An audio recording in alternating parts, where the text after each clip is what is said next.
Welcome everyone. If you're watching this video, you've already created the part and you're ready to move that into a drawing so that it looks like a blueprint. Let's learn how to do that. You're going to click New, and to create a new drawing, you're going to click there, and then you're going to select Drawing right here.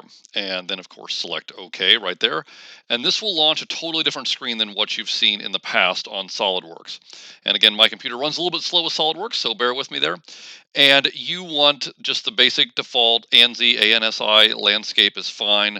And then you're going to select OK. And that will load. This is called title block. You don't really need to worry about that right now. We just want to get the basic drawing in here. So how do we do that? You're going to go to View Layout right here, and you're going to choose Standard 3 View, and then you're going to select Browse right here. This is going to retrieve the part that we drew previously. So again, your part should hopefully be saved on Google Drive or OneDrive, so you're going to need to locate that. I know where mine is saved. It's on Google Drive, so I'm going to locate that. It's going to bring the object in. This is all you need to have. Now, if you click on this, when you have the little the mouse looks like four squares there, or not four squares, rather 4 points, rather.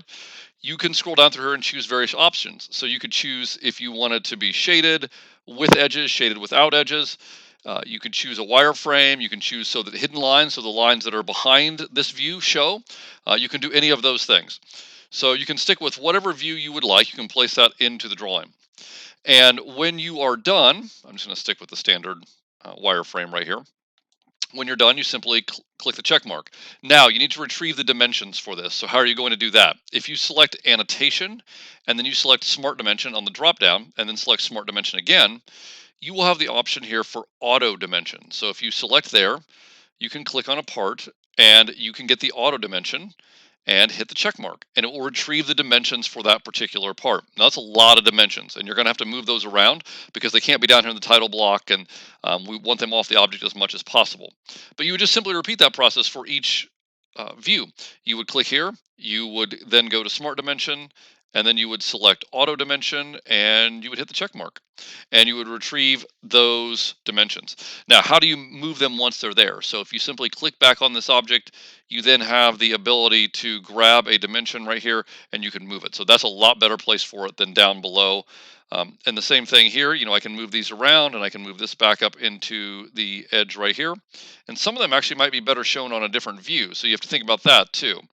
If there's too many here, maybe I don't need to show it on this particular view. Maybe I could show it up here. So for example, if the cube's 2.5 inches here, I probably don't want to have 2.5 inches 4 or 5 times. I just need it 3 times. Once for the height, once for the length, and once for the width. So maybe I would show that 2.5 up here as opposed to down here. Those are the sort of things that you're going to need to determine. And it is possible that there will be some information that is missing. For example, I don't see the angle on here anywhere. So I know it's a 45-degree angle. So I would have to zoom in and put that angle on my document as well. But you're going to want to move these off of the title block and up into the space where they can be more easily seen. And that's how you're going to complete the process. And when you're done, you simply save that and save it as a PDF and upload to Canvas. How do you do that? You're going to click the down arrow here.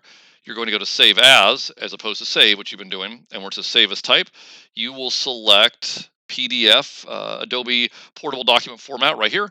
You'll save it as a PDF. You'll upload that file to Canvas, and that really quickly and easily allows me to see how you completed the assignment and if it's correct. If you have any questions, please let me know, but good luck.